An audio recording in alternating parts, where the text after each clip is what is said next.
Hi guys, it's Toria from Mets in the UK. We get asked our origin stories quite often, so we figured as spring training is about to start, this is a great time just to give you a recap on who we are. So I started supporting the Mets probably about 2009, 2010. I'd had an interest for a long time, worked for American companies that always batted on about the World Series and various things to do with baseball.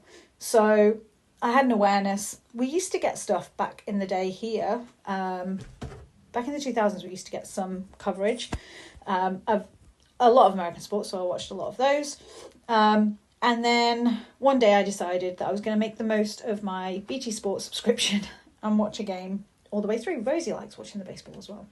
And it happened to be Mets versus Braves, and we lost. And I like to joke that it was love at first loss, but it really was. I just loved how the boys played, their attitude, their grit, the community feel. I just watched and listened and learned more, and I was hooked.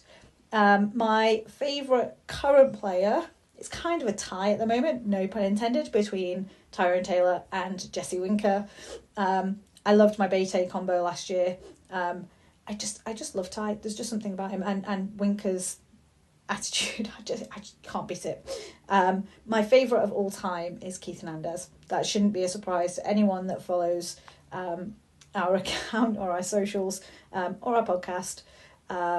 Yeah, I love Keith. I don't think there's been any better first baseman. I love Pete, but he's not Keith.